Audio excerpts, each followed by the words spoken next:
Hello बच्चों। तो चलिए इस प्रश्न को पढ़ते हैं। यदि किसी परिवार में दो बच्चे हैं तथा दोनों बच्चों के लड़की होने की सह-प्रतिबंध प्रायिकता ज्ञात कीजिए। यदि दिया गया है कि सबसे छोटा बच्चा लड़की है। तो देखो सवाल में हमें क्या बताया गया है कि किसी परिवार में दो बच्चे हैं तथा दोनों बच्चों के हमें लड़की होने की सह-प्रतिबंध प्रायिकता ज्ञात करनी है। हमें बताया क्या गया है कि सबसे जो छोटा बच्चा है वह लड़की है। तो प्रश्न में आगे बढ़ने से पहले इस प्रश्न से संबंधित जो मुख्य अवधारणा है उसकी हम चर्चा कर लेते हैं। तो देखो मुख्य अवधारणा,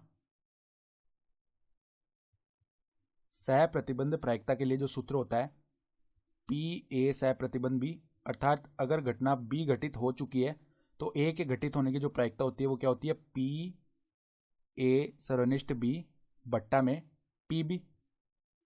ठीक है। तो यहाँ पर देखो हमें क्या बताया गया है कि एक परिवार में दो बच्चे हैं।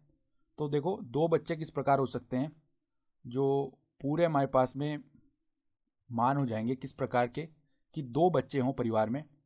तो क्या क्या हो सकता है उसकी हम बात करते हैं। ठीक है। तो या तो हो सकता है कि पहला जो बच्चा हो वो लड़का हो और दूसरा बच्चा भी लड़का हो, तो बी एक परिणाम तो ये हो गया। ठीक है। फिर हो सकता है कि पहला जो बच्चा हो वो लड़का हो, अर्थात जो पहले हम लिख रहे हैं उसको हम बड़ा बोल रहे हैं।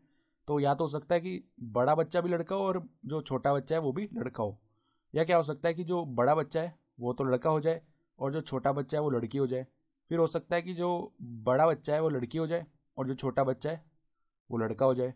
फिर ये भी हो सकता है कि जो बड़ा बच्चा है वो भी लड़की हो और जो छोटा बच्चा है वो भी लड़की हो। तो ये कुल परिणाम हो सकते हैं। ठीक है। तो कुल 4 प्रकार के परिणाम हैं। ठीक है। तो कुल परिणामों की संख्या 4 आ चुकी है।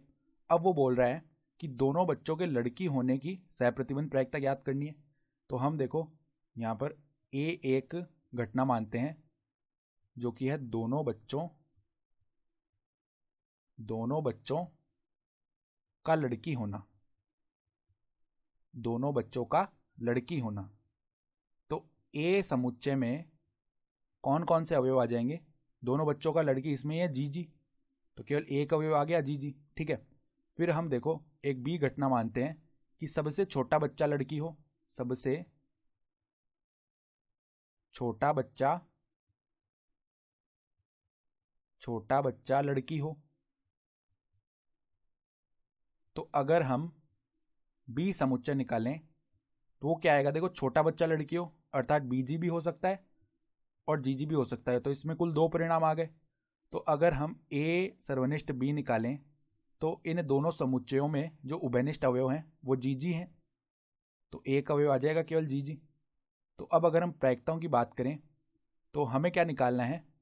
हमें मान याद करना है कि ए सह प्रतिबंध बी, अर्थात जब छोटा बच्चा लड़की हो ये दिया हुआ हो तो दोनों बच्चों का लड़की होना, इसकी प्रायिकता ज्ञात करनी है। तो इसके लिए देखो पहले हम क्या करते हैं, पी ए सर्वनिष्ठ बी निकाल लेते हैं। ठीक है। तो इसका मान क्या आएगा? देखो ए सर्वनिष्ठ बी में जो अवयवों की संख्या 1 है, बट्टा में देखो बट्टा में हमारे पास में जो कुल परिणाम है वो कितने हैं? कुल परिणाम 4 है, तो बट्टा में आ जाएगा 4।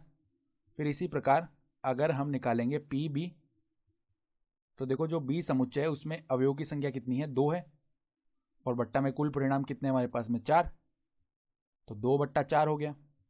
तो अगर हम पी ए सह प्रतिबंध बी निकालेंगे तो वो क्या आ जाएगा? पी ए सर्वनिष्ठ बी बट्टा में पी बी। तो पी ए सर्वनिष्ठ बी का जो मान है वो 1/4 है, बट्टा में पी बी का जो मान है वो 2/4 है। तो ये प्रायिकता क्या आ जाएगी? 1/2 आ जाएगी और हमारा उत्तर भी क्या हो गया? 1/2 ही हो गया।